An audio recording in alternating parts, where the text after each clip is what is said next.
Do you know, I don't think I've ever shown you the stock that I have. Obviously, I've got an online store. My business is online, but I figured, you know, I've got a lot of watches here today. Why not show you a lot of them together? So here I have 15 Rolexes on the table. I'm also wearing an AP Rolex 36mm. I do have a fair few others in my deposit box, but I figured that this would probably be enough. So I'm going to walk through each and every one of these watches, and they're all available. The first watch is a 2015 bluesy, which I picked up a couple of days ago actually. And this is, I think, the oldest bluesy that I've had, and this is selling for under £10,000. I think because it's an older watch, I can trade out of it a little bit cheaper just because, I bought it for a lower price. But it's a full set and it's in pretty good condition.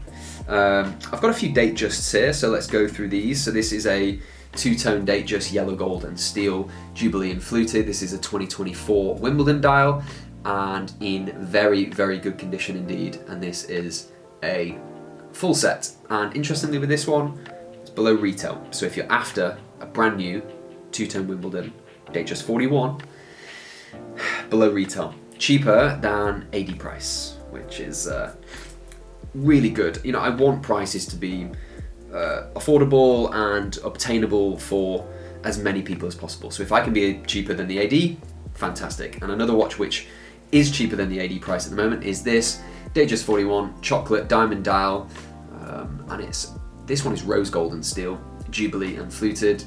Beautiful watch. It is one of those watches that you kind of have to see it to really appreciate it and admire it for what it is.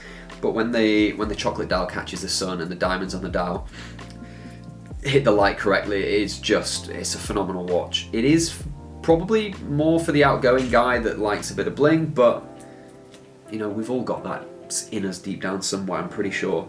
If you're not that guy, like 100%, I do have this Datejust 41 Wimbledon. It's 2022. This is full steel and it's Jubilee and fluted. A great example of a steel classic sporty-ish Rolex watch. Love it. 41mm, love it. Moving on, I picked up this watch last week. It's a Daytona, it's 2022, full steel, and it's the Panda. It's the old reference, it's the 116500.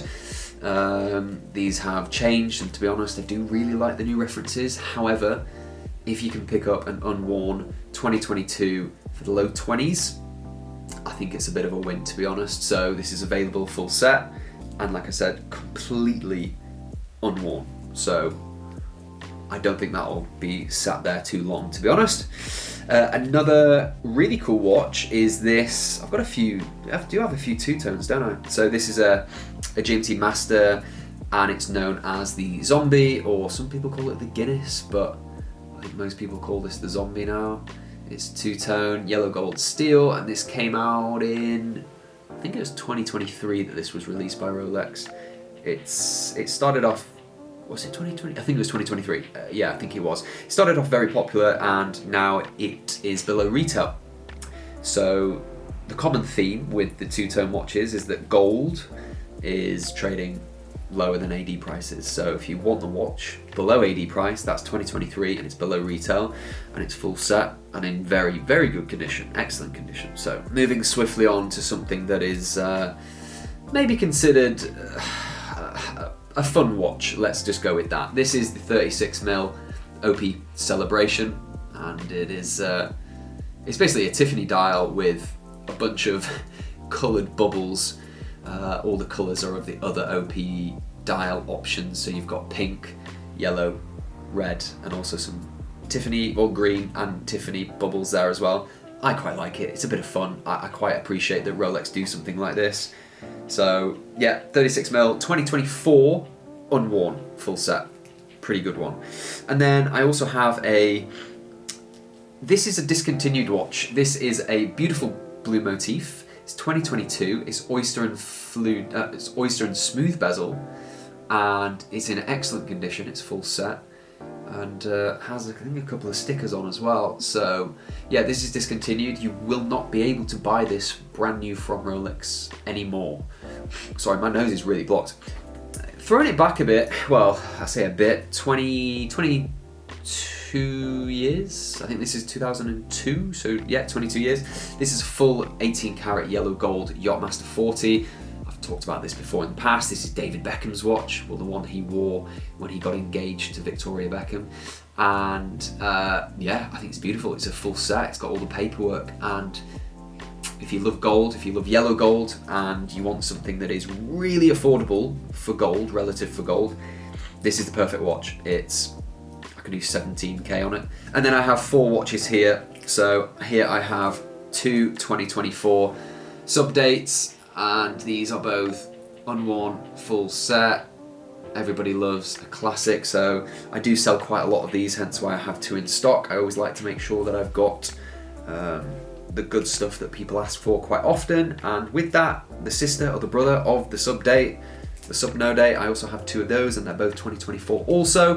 I've sold a lot of these recently, very, very popular, so there you go, full sets. Oh, also, last watch, I have this Royal Oak here. This is a 1 of 450 AP Royal Oak, 36mm, steel and platinum bezel, and this is the Nick Faldo Royal Oak. So if you like golf, if you like watches, and you like Audemars Piguet, I don't think there's a better watch for you. So get in touch about this one. This is a 2003. It's got the original box and the original paperwork, which I've looked online, and I don't think many of them have the original box and all the paperwork. So if you're looking to get this watch, what would I do on this? I'd probably do 17.5k.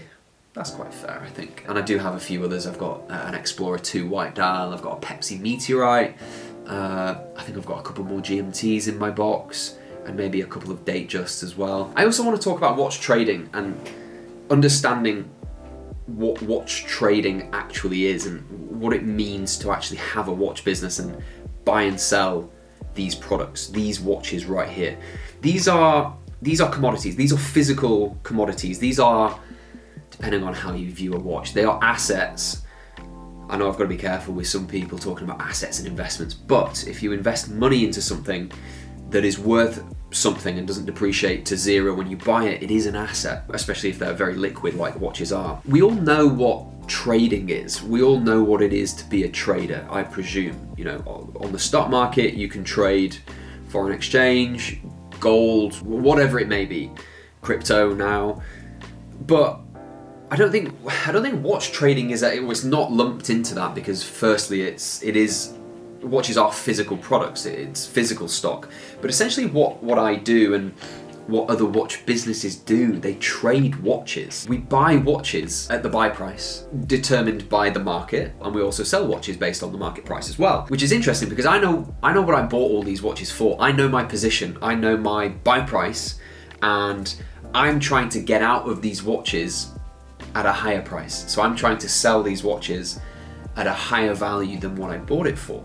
And essentially all my job is to do this over and over again as many times as possible, trying to get a bit of margin on top of what my buy price was. It's all I do. Buy here, sell there, as many times as possible. That's it. Sprinkle in a bit of marketing, which is different to traditional trading where marketing is irrelevant. Obviously it's the company's responsibility to market their company in good light so that the stock price will go up. But in terms of a trader, the trader's responsibility, there's marketing, communications, advertising, all that stuff is redundant. It just doesn't exist. There's no need for it. You can't do it. But me with a watch business, the more I promote and the more trust that I get and the more honest I am and the more marketing that I do, the more I can sell my position over and over again, as long as I'm able to buy into a position which is lower than what I sell for. I'm sure you understand, and look, I have bought watches in the past for more than what I've sold them for, so I've lost money on maybe 2 or 3 watches, and I've sold probably like 500 watches by now, but it's very interesting to look at it from an actual trading point of view, where I will only get into a watch where I know that my sell will be more than the buy. This is obvious stuff. I just thought I'd kind of link it to trading, and this is a little bit more difficult because it's physical. I have to meet people when I get a watch, I have to meet people when I sell a watch. There we have it. If you're interested in any of these, please do get in touch. If you want to sell a watch, Also, please do get in touch. You'll be able to find out how to do that in the description below. And thank you for watching. Please like and subscribe, and I will see you very soon. Bye bye.